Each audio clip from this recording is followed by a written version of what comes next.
The thing about forgetting something important isn't the forgetting. It's the moment you realize you forgot, and the world doesn't stop to let you fix it. In Briar Glen, Wisconsin, the morning air cut sharp and clean, the kind of October cold that wakes you up faster than caffeine. Maple trees along Sycamore Drive burned red and gold, leaves crunching under tires, boots, and rushed footsteps. Houses sat low and wide, split levels and ranch homes with attached garages, American flags fluttering lightly even though no one remembered why they put 'em up anymore. It was a town built on routine, trash pickup on Thursdays, church bells on Sundays, and anniversaries that mattered more than anyone admitted out loud. At 6:17 a.m., Mark Ellison, 41, accountant, husband, chronic overthinker, stood in his kitchen holding a coffee mug he had already filled twice and forgotten to drink.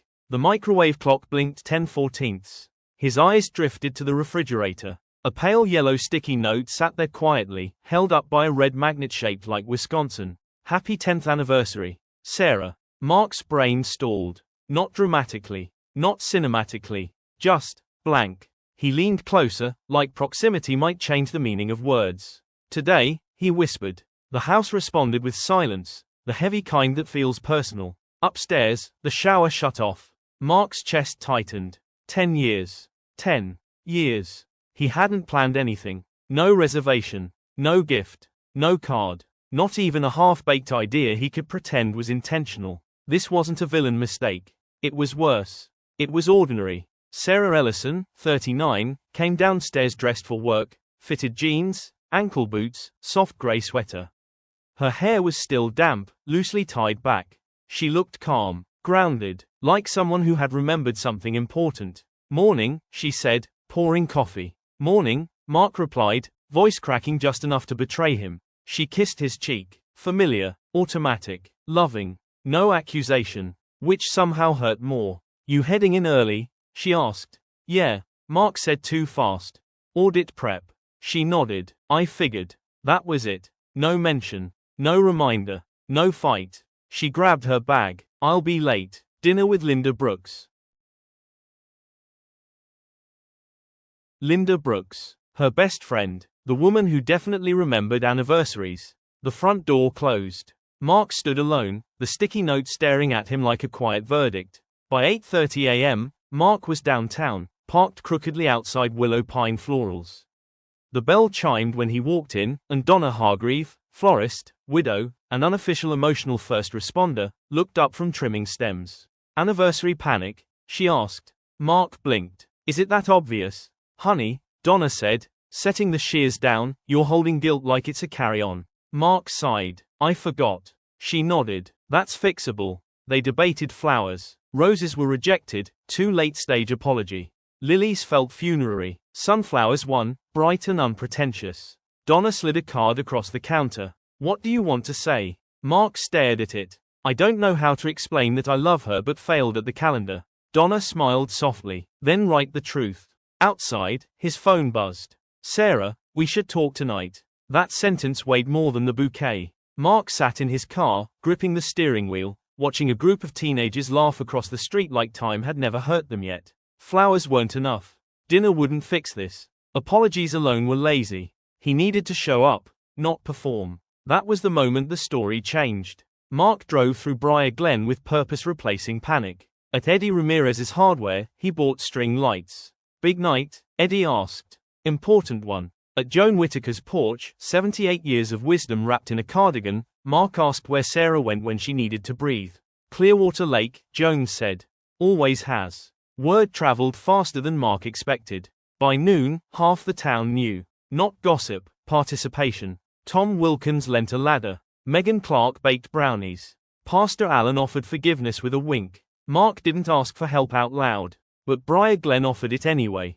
Because everyone there had forgotten something once. As the sun dipped low, Clearwater Lake reflected fire-colored trees and quiet hope.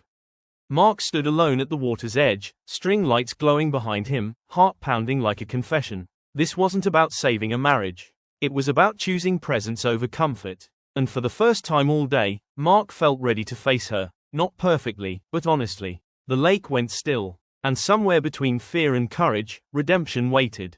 The first thing Sarah Ellison noticed when she pulled into the gravel lot at Clearwater Lake wasn't the lights. It was the silence. Not empty silence, intentional silence. The kind that settles after something honest has already been said, even if no one has spoken yet. The lake lay flat and dark, reflecting the last strips of orange and purple in the October sky. Trees leaned inward like they were listening.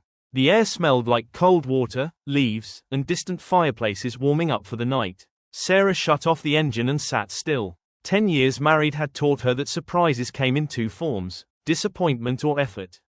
She had learned to brace for one and quietly hope for the other. She stepped out of the car. That's when she saw the lights. Not extravagant, not dramatic, just warm string lights looped between trees near the water, glowing softly like someone cared enough to stay late and try again. A folding table stood near the shore, covered with a simple cloth. A thermos, two mismatched mugs, a plate of brownies. Megan Clark's handwriting was unmistakable on the napkin. And standing there, hands shoved into his jacket pockets like a nervous teenager, was Mark. He didn't wave. He didn't speak. He just looked at her. Sarah stopped walking. In 10 years, she had seen Mark confident, stressed, tired, distracted, proud, embarrassed, but she had rarely seen him this exposed. Not defensive, not performative, just there. I forgot, Mark said finally. No excuse. No joke. No explanation. Just the truth, placed carefully between them. Sarah exhaled slowly. I know. That didn't sting the way he expected. She walked closer. But, Mark continued, voice uneven, I didn't forget you. He gestured awkwardly at everything. I forgot the date. I forgot the planning. I forgot the thing I was supposed to remember. But I didn't forget why we matter. Sarah folded her arms, more to steady herself than protect herself. This, Mark said, is me choosing not to hide. She looked around, the lights, the lake, the town's fingerprints everywhere.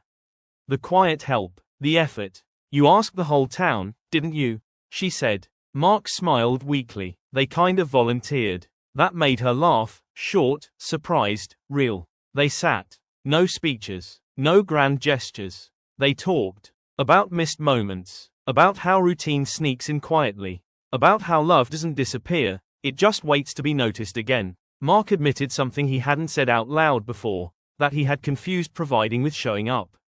That he had treated love like something stable enough to ignore, rather than something alive that needed attention. Sarah told him how lonely that felt, not abandoned, but unseen. They laughed when Mark spilled coffee on himself.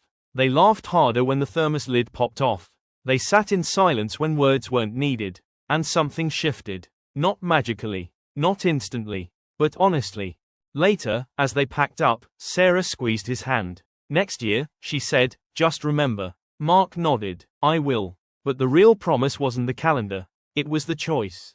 Because life lessons don't arrive loudly. They show up disguised as mistakes. And redemption doesn't come from being perfect. It comes from being present. The lights went dark. The lake stayed still. And somewhere in Briar Glen, another ordinary night carried an extraordinary reminder. You don't fail when you forget. You fail when you refuse to show up after. Like and subscribe if you want to be happy and motivated.